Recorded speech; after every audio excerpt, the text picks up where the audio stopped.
मुदच्यते पूर्णस्य पूर्णमादाय पूर्णमेवावशिष्यते।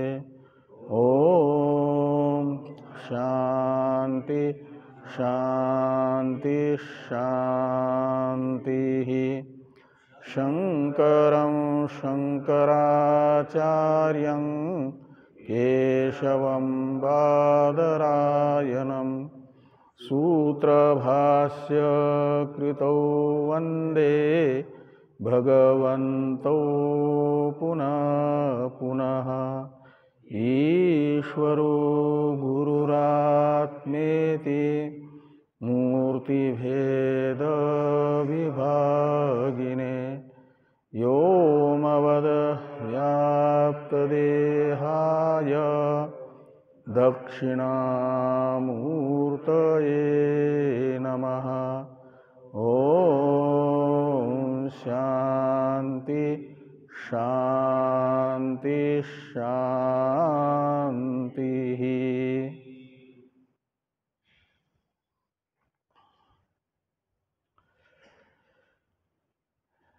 ब्रह्म सूत्र के साधन अध्याय नामक तृतीय अध्याय के प्रथम पाद के द्वितीय अधिकरण का विचार हम लोग कर रहे हैं। इस अधिकरण के क्या हुआ?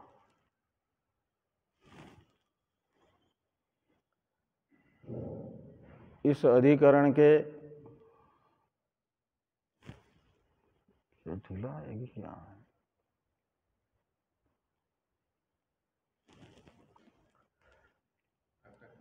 इस अधिकरण के 4 सूत्रों में से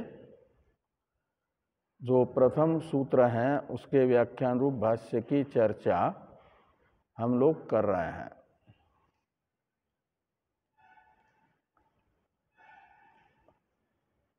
साधन अध्याय के प्रथम पाद में ब्रह्म विद्या के साधन के रूप में कोई छेड़छाड़ करता है क्या? बाद में संसार है वह गति आगति युक्त है, गमनागमन युक्त है का मतलब अनित्य है। शास्त्रीय कर्मों का फलभूत स्वर्गादि भी गमनागमनादि से युक्त है और वह गमनागमन जब होगा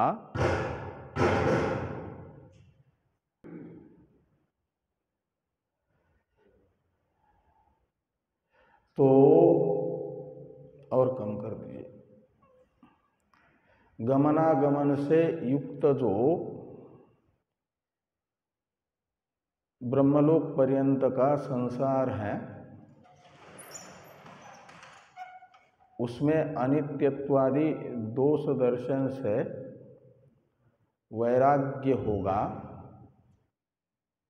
इसी को ध्यान में रख करके भगवान वेद व्यास जी ने साधन अध्याय के प्रथम पाद में ब्रह्म ज्ञान के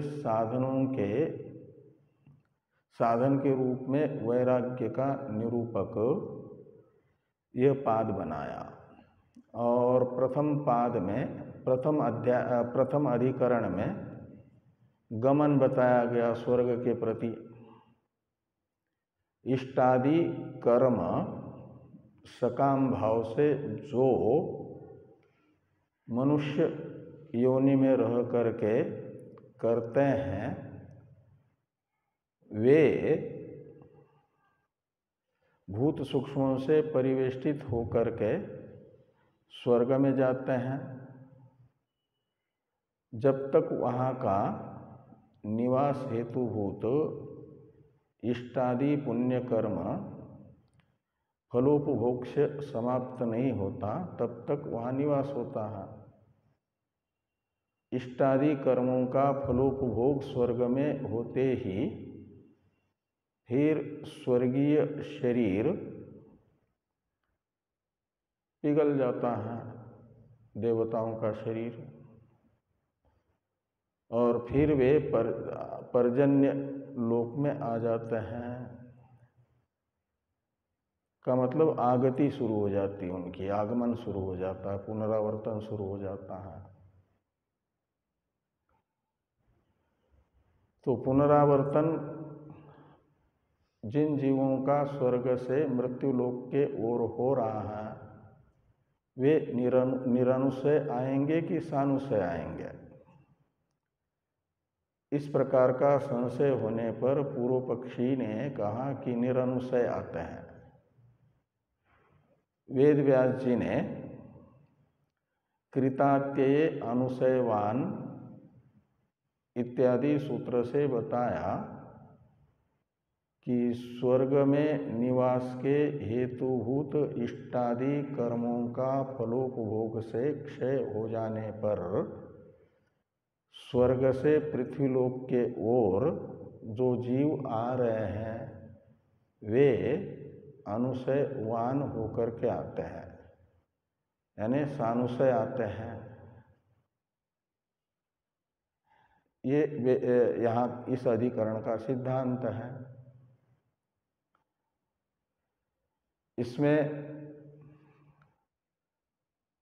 पूर्व पक्ष की शंकाएं और समाधान सिद्धांति की ओर से किया जाएगा। इसके बीच में एक देशी के मत को बताया गया अनुशय पदार्थ के विषय में। ये कहा कि सानुशय जीव आते हैं। इसमें अनुशय शब्द का अर्थ क्या है? तो एक देशी मानते हैं अनुशय पदार्थ जो स्वर्ग में भोगा गया इष्टादि कर्म है, उनका कुछ अल्प अंश अवशिष्ट रहता है। जैसे घृतादि पात्र में से सारा घी निकाल लेने पर भी घी का पात्र से संलग्न कुछ अंश रहता है। ऐसे स्वर्ग में इष्टादि पुण्य कर्मों का अधिकतर फल भोगा जाता है। थोड़ा सा फलोपभोग किए बिना ही इष्टादि कर्म का अंश अवशिष्ट रहता है, उसे अनुशय कहते हैं। और उस अनुशय से युक्त होकर के जीव आते हैं, ये एक देशी का मत है। इस एक देशी के मत का भी निराकरण न च एतद युक्तम इव इत्यादि से भगवान भाष्यकार कर रहे हैं। तो एतद शब्द से वहाँ पर एक देशी के मत को लिया गया। इष्टादि कर्म का ही अल्पांश जो शेष रहा है स्वर्ग में, जिसका फलोपभोग नहीं हुआ, वह अनुशय है।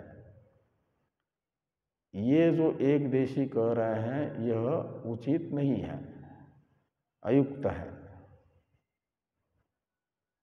क्यों अयुक्त है? तो ये बताया गया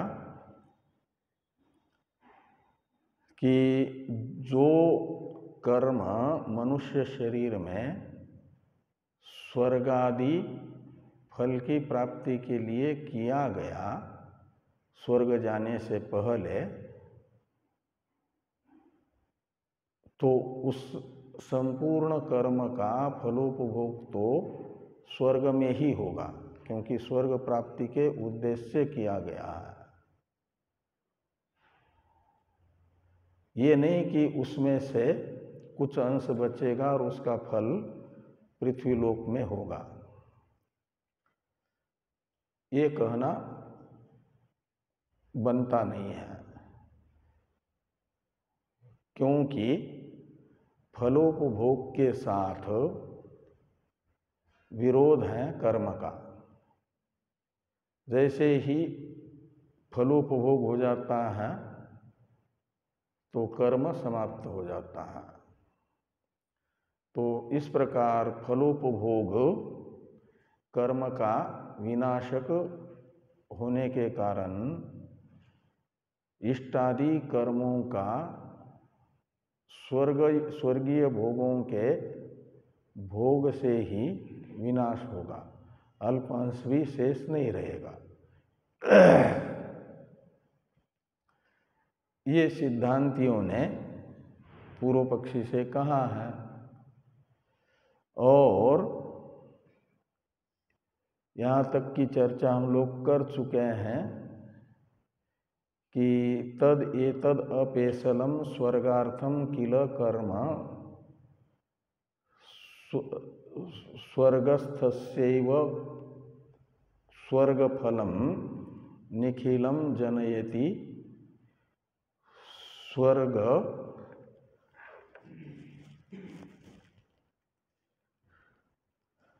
निखिलम न जनयति स्वर्गच्युतस्यापि कंचित फलशेषम जनयति। कहते हैं ये उचित बात नहीं है, अपेशल यानी अनुचित है कि जो स्वर्गार्थ फल था, स्वर्ग रूप प्रयोजन वाला जो कर्म था, वह संपूर्ण कर्म स्वर्ग में ही अपना फल न दे करके कुछ अंश स्वर्ग से वापस मृत्युलोक में आने वाले प्राणियों को मृत्युलोक में भुगवाएगा, ये कहना उचित नहीं है। ये अपेशल है, अनुचित है। यहाँ तक की चर्चा हम लोग कर चुके हैं। आगे कहते हैं कि न शब्द प्रमाण का नाम ईदृशी कल्पना अवकल्पते।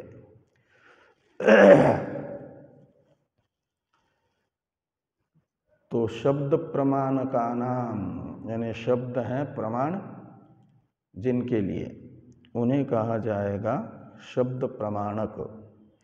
यानी शास्त्र को ही सर्वोपरि प्रमाण मानने वाले। शब्द हैं शास्त्र, शास्त्र हैं वेद, इसलिए शब्द प्रमाणक कहलाएंगे वैदिक,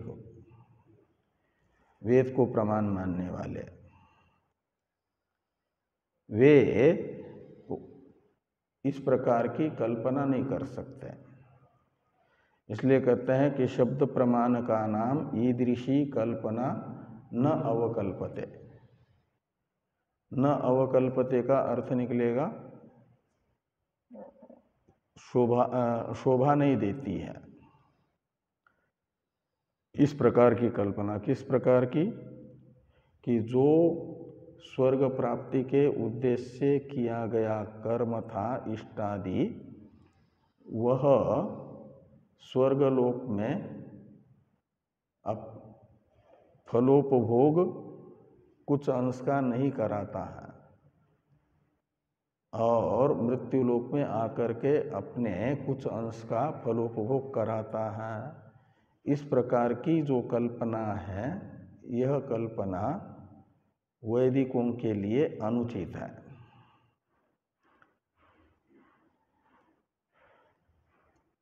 क्यों कहते? इसलिए कि शब्द प्रमाण की शरणागति अर्थात आश्रय तभी लिया जाता है जब शब्द से अतिरिक्त जो प्रत्यक्षादि प्रमाण है लौकिक, वह जिस अर्थ को नहीं बता सकता, ये कहा जाता है प्रत्यक्षेण अनुमित्या वा यस्त्वर्थ न विज्ञायते वेदेन तम विजानाति तस्मात् वेदस्य वेदत्वम्। तो प्रत्यक्ष प्रमाण या अनुमान प्रमाण से जिस अर्थ को नहीं जाना जाता, उस अर्थ को जानने के लिए क्या करना पड़ता है? वेद की शरण लेनी पड़ती है। वेद से जाना जाता है। वेद कहता है कि जो प्रत्यक्षादि अलौकिक प्रमाण तुम्हें नहीं बता पा रहे हैं और जानना चाहते हो, उसे मैं जनाता हूँ, मैं बताता हूँ, ऐसा शास्त्र कहता है। तो ये पात्र में रखा हुआ जो घृत है, वह पात्र से निकाल करके अलग करने पर भी पात्र के साथ उसका थोड़ा लेस रहता है। इसे जानने के लिए वेद पढ़ने की जरूरत नहीं है। वह प्रत्यक्ष प्रमाण जो इंद्रिय है उसी से स्पष्ट हो जाता है, घ्राण इंद्रिय से और त्वग इंद्रिय से। घृतादि का पात्र में जो लेश सद्भाव है वो जानने में आ जाता है।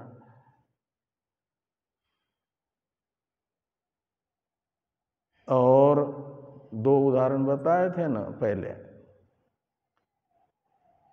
एक तो ये जो है भांड संलग्न घृत, और दूसरा उदाहरण क्या था?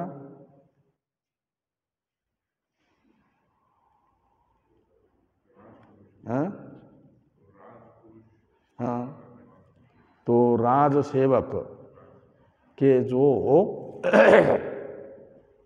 उपकरण हैं, बहुत सारे उपकरण समाप्त हो गए, थोड़े बहुत उपकरण बचे हैं राज सेवा के लिए। तो वे जो उपकरण का सद्भाव, विद्यमानता, इसे भी जानने के लिए किसी शास्त्र का अध्ययन करने की जरूरत नहीं है। राज सेवक के पास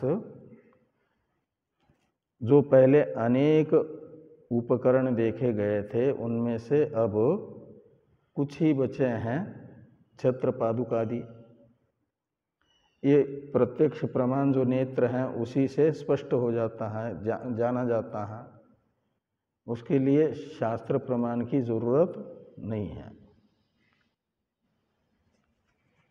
का मतलब प्रत्यक्ष तथा अनुमानादि प्रमाणांत प्रत्यक्ष प्रमाण का जो विषय होगा उसे जानने के लिए जरूरत नहीं है शास्त्र की। ये स्वर्गीय फल का हेतुभूत जो इष्टादि कर्म है, उसका एक देशी के मतानुसार थोड़ा अंश शेष रहता है ना, अल्पांश। ये जो अल्पांश सद्भाव वो प्रत्यक्ष प्रमाण से ज्ञात नहीं होता है। न तो चक्षु इंद्रिय बता सकती है, न तो इष्टादि कर्मों का जो अल्प अंश है उसका अस्तित्व त्वग इंद्रिय बता पाती है, न घ्राण इंद्रिय बता पाती है, न नेत्र बता पाती है। किसी भी इंद्रिय से ग्रहण नहीं होता क्योंकि वो अदृष्ट है, इंद्रिय अग्राह्य है। कौन? इष्टादि कर्म जो अपूर्व रूप बन करके विद्यमान है, उसे शास्त्र से ही समझना होगा फिर कि इष्टादि कर्मों का सद्भाव रहता है या नहीं रहता है। इष्टादि कर्मों का अल्पांश स्वर्ग में भोगे बिना ही स्वर्ग से वापस आने वाले जीव के साथ रहेगा या नहीं रहेगा, इसका निश्चय किस प्रमाण से करना होगा? शास्त्र प्रमाण से। और शास्त्र बताता है कि यदि स्वर्गलोक में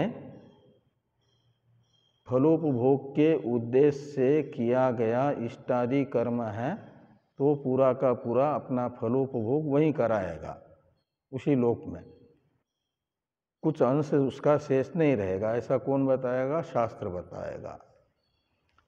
इस अभिप्राय से कहते हैं कि शब्द प्रमाण का नाम ईदृशी कल्पना न अवकल्पते। इसी वाक्य को स्पष्ट करते हुए आगे कह रहे हैं भगवान भाष्यकार कि स्नेह भाण्डे तु स्नेह लेश अनुवृत्तिर दृष्टत्वात् उपपद्यते। तो स्नेह पात्र में, स्नेह पात्र यानी घृतादि स्नेह द्रव्य रखने का जो पात्र है, उस पात्र में स्नेहलेश यानी घृतादि का अल्पांश का सद्भाव रहता है। अनुवृत्ति यानी विद्यमानता, संबंध। तो अल्प संबंध रहता है घृतादि का, ये दृष्ट है यानी प्रत्यक्ष प्रमाण सिद्ध है। इसलिए उपपद्यते, वो प्रमाण से निश्चित हो जाता है। ऐसे ही तथा सेवकस्य उपकरण लेश अनुवृत्तिश्च दृश्यते।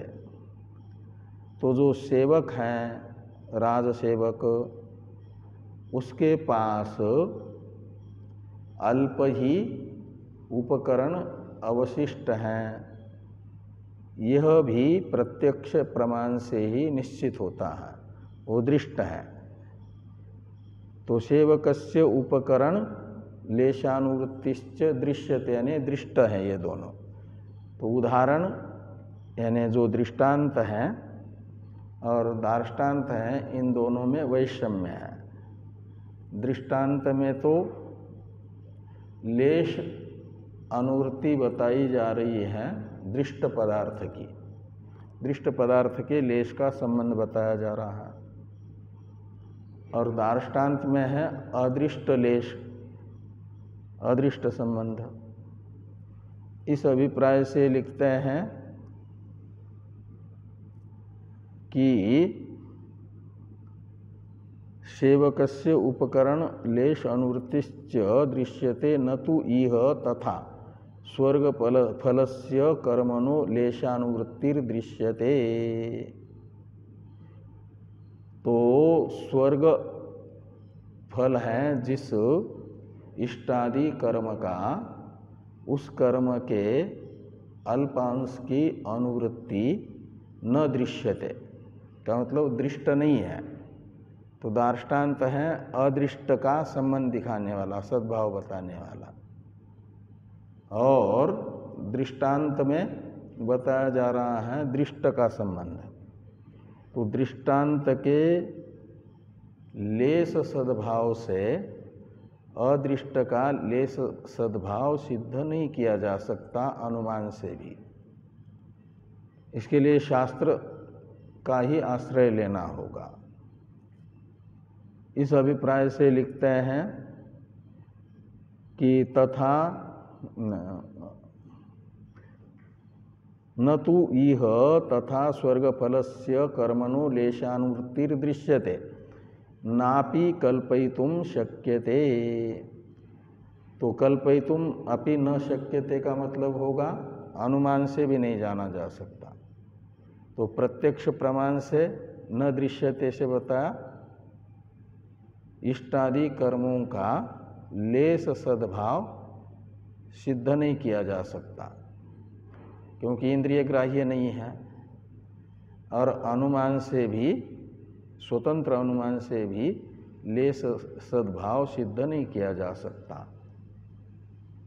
तो फिर प्रत्यक्ष तथा अनुमान प्रमाण से जिसे नहीं जाना जा सकता, उसे जानने के लिए वेद ही प्रमाण बनता है, शास्त्र ही प्रमाण बनता है।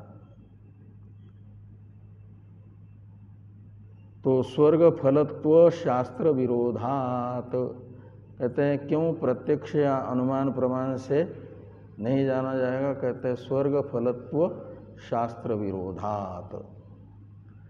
स्वर्ग फलत्व शास्त्र है स्वर्ग कामो यजेत, ये जो स्वर्ग फल इष्टादि कर्मों का बताने वाला शास्त्र है, अधिकार विधि इसे कहा जाता है। इस अधिकार विधि रूप शास्त्र का विरोध होगा, क्योंकि ये शास्त्र तो ये कह रहा है कि तुम्हें यदि स्वर्ग प्राप्त करना है तो इष्टादि कर्म करो, और वो ये नहीं बता रहा है कि तुम्हारे द्वारा किए जाने वाले इष्टादि कर्मों का फल जो स्वर्ग है वह उस स्वर्ग का कुछ अंश का भोग होगा और कुछ अंश जो इष्टादि कर्म का है वह फल दिए बिना ही शेष रहेगा अनुशय बन करके, वो मृत्यु लोक में आकर के अपना फल भोगाएगा।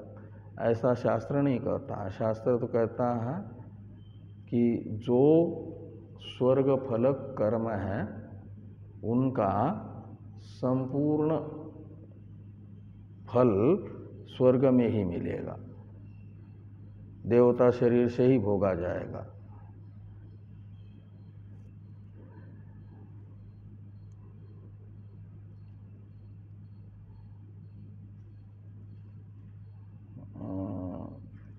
आगे कहते हैं कि अवश्यंच एतद एवं विज्ञेयम्, कहते हैं यदि एक देशी के मत को स्वीकार करते हैं तो कपूय चरण श्रुति का भी विरोध होगा।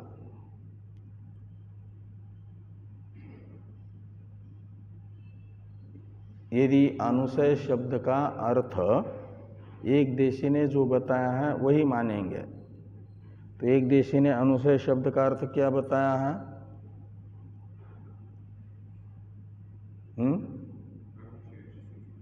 कौन सा कर्म शेष?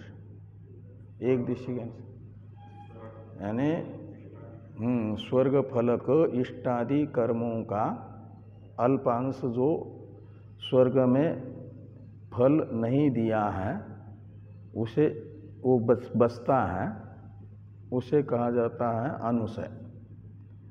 ये अनुशय पदार्थ पूर्व पक्षी के अनुसार मान लेंगे तो जितने भी स्वर्ग से आने वाले जीव हैं मृत्यु लोक में, मानना होगा उनका अनुशय तो एक जैसा ही रहेगा कि नहीं रहेगा?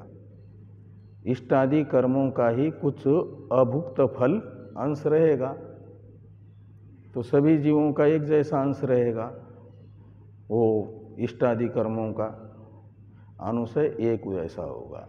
तो फिर सबको, और वो इष्टादि कर्म है धर्म होने के कारण सुख का साधन, तो मृत्यु लोक में आकर के फिर एक जैसा कर्म सबका होने के कारण सबको स्वर्ग से आने वाले एक जैसा ही जन्म होना चाहिए, रमणीय चरण ही उनको मानना चाहिए ना। इष्टादि कर्मों का तो कपूय चरण यानी पापात्मक अंश रहेगा ही नहीं, पुण्यात्मक ही रहेगा। तो फिर सब के सब वेदाधिकारी त्रैवर्णिक ही बन जाए। जो रमणीय कर्म का फल है, पुण्य कर्म का फल है, वही उनको मिलना चाहिए मृत्यु लोक में आकर के। तो नवजात शिशुओं में जो फलोपभोग वैचित्र्य दिख रहा है, उपभोग में वैचित्र्य दिख रहा है, वो वैचित्र्य नहीं होगा ना सिद्ध। एक तो ये, और दूसरा वो कपूय चरण श्रुति बताती है कि स्वर्ग से वापस आने वाले यदि कपूय शब्दित पाप रूपी कर्म उनका अनुशय विद्यमान है तो वे कुत्ता शुकर आदि भी बन जाते हैं स्वर्ग से आकर के। ऐसा कपूय चरण श्रुति बता रही है, उसका विरोध होगा ना। उसे कह रहे हैं कि अवश्यंच एतद एवं विज्ञेयम, तो एतद का अन्वय करना इति के साथ, जो आगे वाला वाक्य आ रहा है उसके अंत में इति शब्द है, उसके साथ एतत् का अन्वय करिए। इति एतत् एवं अवश्यम विज्ञेयम, ऐसा अन्वय करना।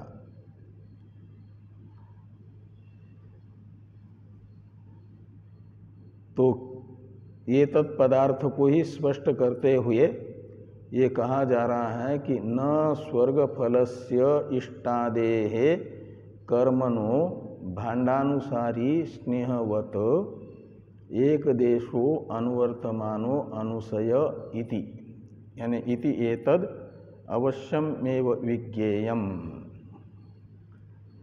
कहते स्वर्ग फल है जिन इष्टादि कर्मों का, उन इष्टादि कर्मों का एक देश जो स्वर्ग में फलोपभोग किए बिना ही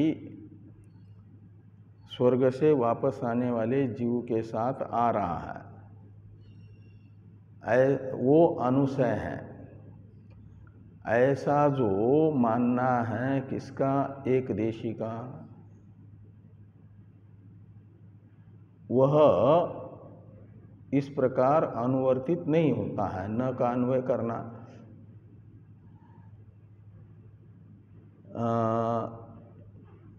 अनुवर्तमान के साथ। तो न स्वर्ग फलस्य इष्टादे कर्मणो भाण्डानुसारी स्नेहवत एक देशो अनुवर्तमानो अनुशय इति एतत् न इति अवश्यम विज्ञेयम, ऐसा लगाना कि स्वर्ग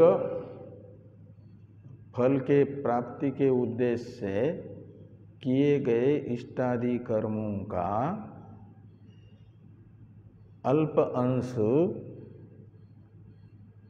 अनुशय है, वह स्वर्ग से अवरोहण करने वाले जीव के साथ आता है,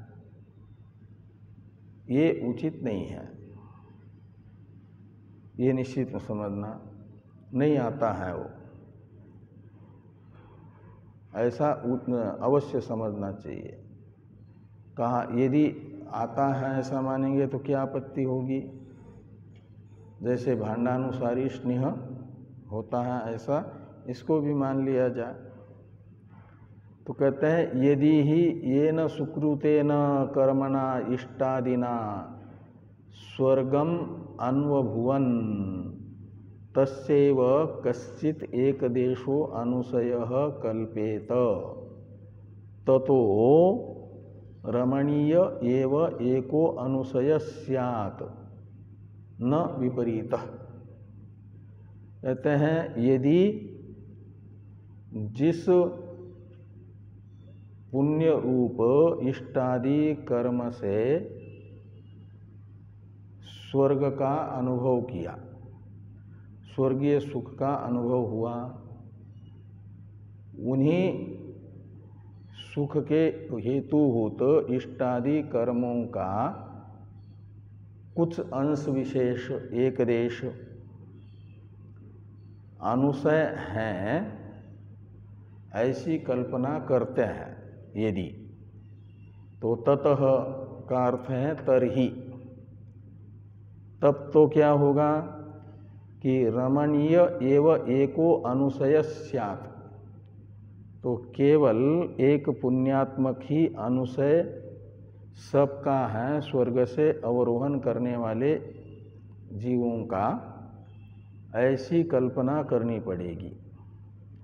तो रमणीय एव एको अनुशय स्यात् न विपरीत, तो विपरीत है पापात्मक अनुशय, तो पापात्मक अनुशय रहेगा ही नहीं। तो फिर श्रुति ने जो विभाग किया है उस श्रुत्यर्थ का विरोध होगा। अनुशय का विभाग बताने वाली श्रुति के साथ एक देशी के मत का विरोध है। तत्र इयम अनुशय विभाग श्रुति ही उपरुद्धेत, तो अनुशय विभाग यानी अनुशय का दो प्रकार बताने वाली श्रुति वह उपरुद्धेत यानी बाधित हो जाएगी, तो अर्थात उसका विरोध सहन करना पड़ेगा, श्रुति विरोध होगा। कहाँ वो श्रुति कौन सी है, तो कहते छांदोग्य उपनिषद में ये श्रुति आई है कि तद य इह रमणीय चरणा अथ य इह कपूय चरणा। तो ये रमणीय चरण और कपूय चरण दो बताए ना, ये शब्द से ग्रहण किया जा रहा है स्वर्ग से अवरोहण करने वाले जीवों को, जो स्वर्ग से मृत्यु लोक में आ रहे हैं जीव। वे यदि इह यानी इस मनुष्य लोक में स्वर्ग में जाने से पहले मनुष्य लोक में थे ना, उस समय स्वर्ग फल है जिन इष्टादि कर्मों का, उससे अतिरिक्त कर्म भी कर चुके हैं। इष्टादि कर्म भी उन्होंने किया है और इष्टादि कर्म से अतिरिक्त कर्म भी किया है। इष्टादि कर्मों का तो फल भोगने के लिए स्वर्ग में देवता शरीर मिला, और बाकी जो कर्म है इष्टादि कर्म से अतिरिक्त, जिसे संचित कहा गया था, वह संचित ही अनुशय होगा। और उस अनुशय के दो विभाग बताए जा रहे हैं। स्वर्ग में जाने से पहले इष्टादि कर्मों से अतिरिक्त अनुष्ठित कर्म वो अनुशय कहलाएंगे सिद्धांत के अनुसार। और वो ये श्रुति बता रही है दो प्रकार के हैं। इष्टादि कर्म से अतिरिक्त अनुशय के दो प्रकार हैं। एक रमणीय वो कर्म और दूसरा कपूय कर्म। चरण शब्द का अर्थ है कर्म सिद्धांत के अनुसार। तो रमणीय चरण का अर्थ निकलेगा पुण्य कर्म है जिनका वे। कपूय चरण का अर्थ निकलेगा पाप कर्म है जिनका वे। तो स्वर्ग में भोगे गए इष्टादि कर्मों से अतिरिक्त अभुक्त जो यहाँ पहले किए हुए कर्म हैं और उनका फलोपभोग नहीं हुआ, ऐसा पुण्यात्मक कर्म यदि अवशिष्ट है उनका, वो फलोन्मुख होकर के स्वर्ग से मृत्युलोक में आ रहे हैं, तो उन्हें तो बताया गया त्रैवर्णिक हो जाते हैं, वे वेदाधिकारी हो जाते हैं। और कपूय चरण यानी पापात्मक फल जिनका है, पापात्मक कर्म जो अवशिष्ट हैं, वे जीव स्वर्ग से आते हैं, उनका वो कपूय अनुशय माना जाएगा। पाप रूपी कर्म अनुशय बन जाएगा और वह अनुशय क्या कराएगा? कपूय अनुशय पाप योनि को प्राप्त कराएगा। ये श्रुति का विभाग तब सार्थक होता है। तो ये कहते हैं तद इह रमणीय चरणा और अथ इह कपूय चरणा। तो स्वर्ग से पृथ्वीलोक में अवरोहण करने वाले जीवों में जो स्वर्ग में भोगे गए कर्म हैं उनसे अतिरिक्त अवशिष्ट पुण्यात्मक कर्म वाले हैं कुछ जीव और कुछ पापात्मक कर्म वाले हैं। तो ये अनुशय के दो प्रकार हो गए। रमणीय चरण शब्द से बताया गया पुण्य कर्म रूप अनुशय और कपूय चरण शब्द से बताया गया पापात्मक अनुशय। ये दो प्रकार का अनुशय हुआ। तस्मात् आमुष्मिक फले कर्मजात उपभुक्ते अवशिष्टम ऐहिक फलम कर्मांतर जातम अनुशयः तद्वंतो अवरोहन्ति इति। ये सिद्धांत है। अनुशय पदार्थ के विषय, इसमें अनुशय पदार्थ भी बताया और तद्वान ये वापस आते हैं ये बताया जा रहा है कि तस्मात् यानी श्रुति प्रामाण्यात्, ये इस श्रुति के द्वारा जो अनुशय का दो प्रकार बताया गया है, द्वैविध्य बताया गया, उस कारण से इस श्रुति प्रमाण में श्रुति में प्रामाण्य की उपपत्ति के लिए मानना होगा कि आमुष्मिक फले कर्म जाते उपभुक्ते, ये सती सप्तमी है। आमुष्मिक फले का मतलब स्वर्गलोक में फल देने वाला कर्म। आमुष्मिक फल है जिस कर्मजात का, उस कर्मजात को कहा गया आमुष्मिक फल। कर्मजात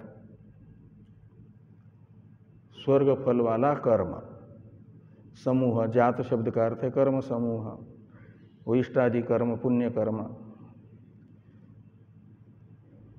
और उसका उपभुक्ते सति का मतलब फलोपभोग हो जाने पर,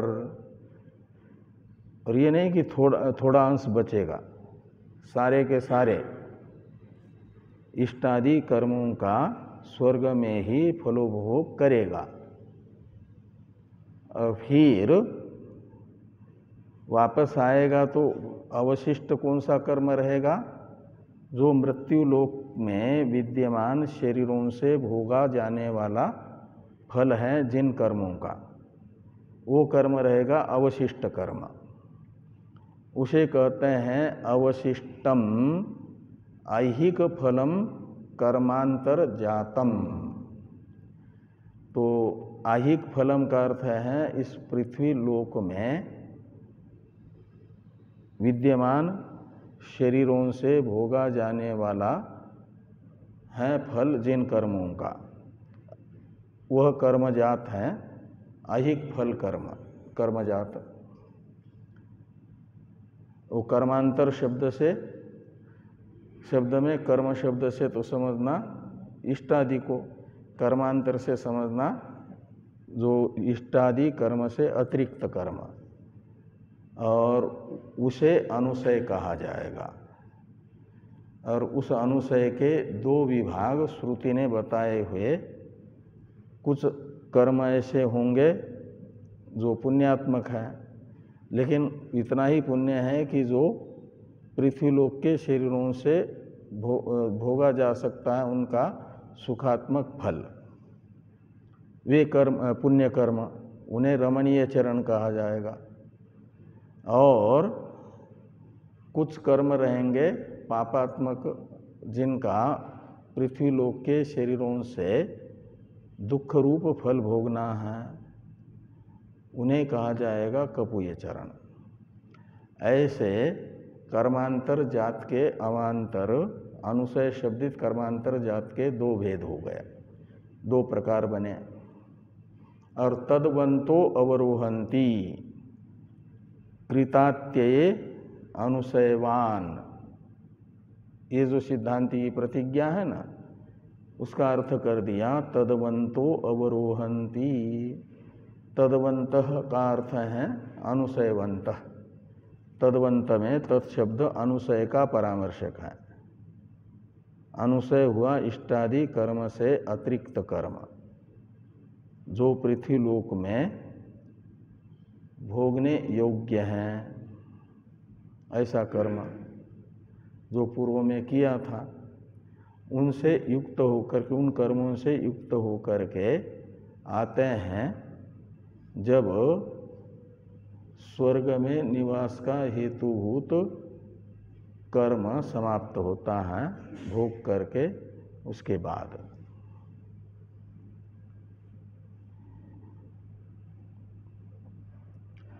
तो कृतात्यये अनुशयवान, ये अनुशय पदार्थ भी इसमें बताया गया। आगे लिखते हैं कि यद उक्तम यत्किंच इति अविशेष परामर्शात् सर्वस्य इह कृतस्य कर्मणः फलोपभोगेन अंतं प्राप्य निरनुशया अवरोहन्ति इति। अब एक देशी के मत का निराकरण हो गया, अवरोहन्ति इति यहाँ तक। पूर्व पक्षी ने, एक देशी तो पूर्व पक्षी नहीं है ना, सिद्धांत एक देशी है। अब पूर्व पक्षी तो हैं, हाँ, वो निरनुशय आते हैं ये कहने वाले। एक देशी तो कहते हैं सानुशय ही आते, लेकिन वो अनुशय पदार्थ इष्टादि का ही अल्प अंश है। दोनों सिद्धांती और एक देशी दोनों भी सानुशय ही जीवों का स्वर्ग से अवरोह मान रहे हैं। खाली अनुशय पदार्थ के विषय में वैमत्य है, मत भिन्नता है एक देशी में और सिद्धांती में। और पूर्व पक्ष और सिद्धांती तथा एक देशी में वैमत्य है। पूर्व पक्षी तो कहेंगे कि निरंश ही आते हैं, निरनुशय ही आते हैं, अनुशय शेष रहता ही नहीं है। न इष्टादि कर्मों का अल्पंश अनुशय के रूप में रहेगा, न इष्टादि कर्मों से अतिरिक्त कपूय चरण और रमणीय चरण शब्दित कोई कर्मांतर रहेगा। जितने भी कर्म किए हैं वे सब के सब वही स्वर्ग में भोगे जाएंगे और बिल्कुल रिक्त होकर के कर्म से वापस आएंगे जीव स्वर्ग से यहाँ, और फिर नए कर्म करते जाएंगे। ये कौन कहेगा? पूर्व पक्षी,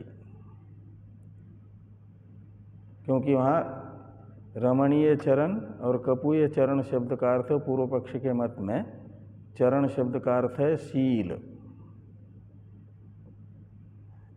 तो दो प्रकार का शील हुआ, शील यानी स्वभाव, प्रकृति। एक रमणीय प्रकृति और एक कपूय प्रकृति। शास्त्रीय संस्कार, अशास्त्रीय संस्कार। शास्त्रीय संस्कार है रमणीय चरण, अशास्त्रीय संस्कार है कपूय चरण। किसके मत में? पूर्व पक्ष के मत में। लेकिन कर्म कुछ भी नहीं है, बिल्कुल निरनुशय होकर के आ रहे हैं। ये जो पूर्व पक्ष था, इसे स्पष्ट करने के लिए, अपने इस प्रतिज्ञा को दृढ़ करने के लिए पूर्व पक्षी ने ये बताया था एक वचन शास्त्र का, यत्किंच इह करोत्ययम्। इसमें यत्किंच शब्द कर्म मात्र का परामर्शक है और इह का अर्थ है इस मनुष्य शरीर में रह करके जितने भी कर्म किए हैं, इष्टादि कर्म और दूसरे पापात्मक कर्म भी जो कुछ भी किए हैं, उन सब कर्मों का जब भोग करके अंत प्राप्त कर लेता है तो ये कहते हैं कि यत्किंच इति अविशेष परामर्शात। अविशेष का अर्थ है सामान्य, यानी कर्म सामान्य का परामर्श यत्किंच शब्द से होने से, परामर्श का अर्थ है ग्रहण, तो यत्किंच शब्द से संपूर्ण कर्म का ग्रहण होने से सर्वस्य इह कृतस्य कर्मणः फलोपभोगेन अंतम प्राप्य। तो फल का उपभोग करके अंत यानी क्षय प्राप्त कर लिया, यानी कृतात्यय हो गया, संपूर्ण कर्म का भोग करके फलोपभोग करके क्षय हुआ। फिर निरनुसया अवरोहंती इति, ऐसा जो पूर्व पक्षी ने कहा था, सिद्धांती कहते हैं ये तद नैवम, पूर्व पक्षी का ये कथन इस प्रकार का उचित नहीं है। एतद एवं न, ये शास्त्र सम्मत मत नहीं है पूर्व पक्ष का।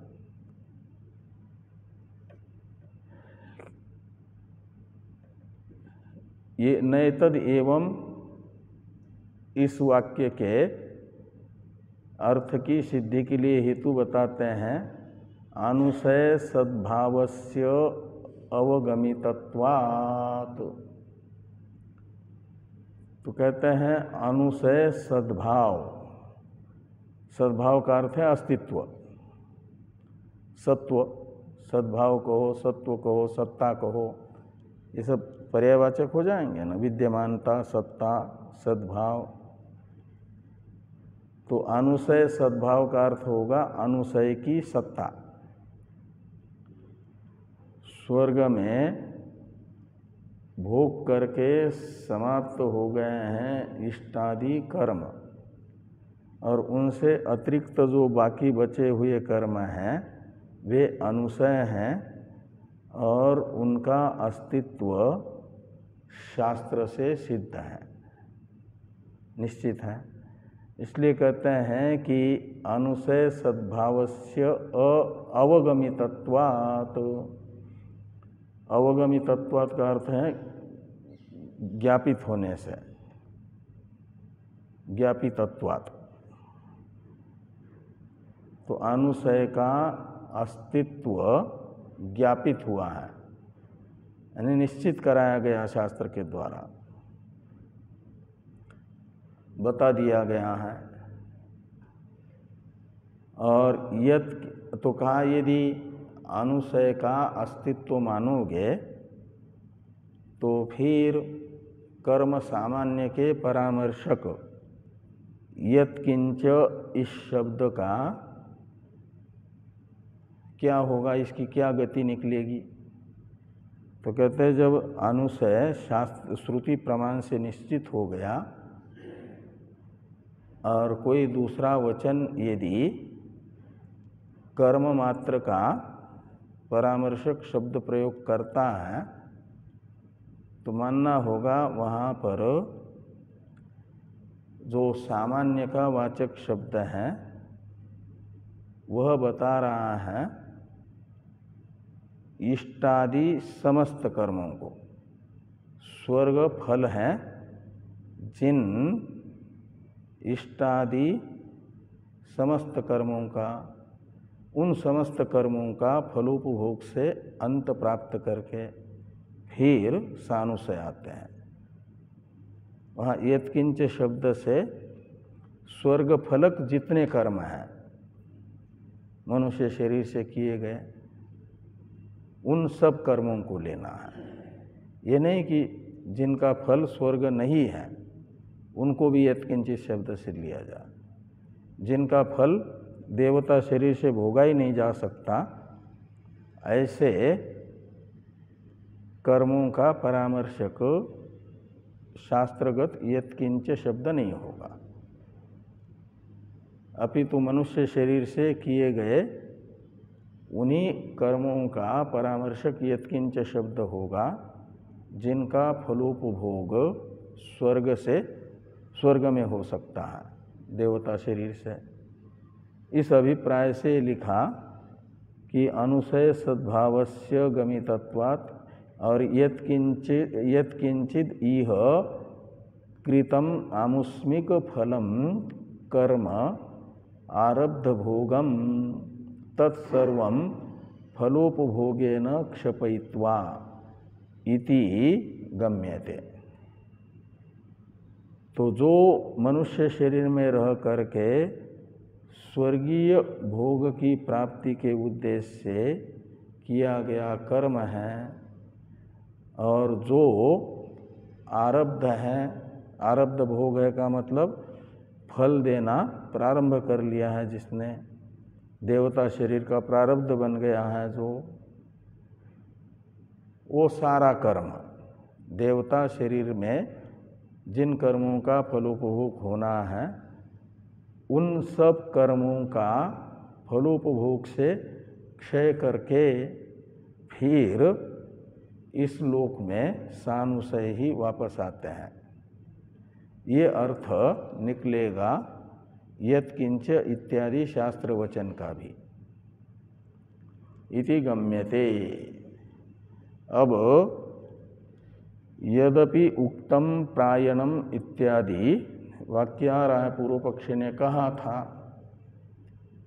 कि मृत्यु जो है कर्म का अभिव्यंजक है, यानी कर्मों को फलोन्मुख करने वाला है।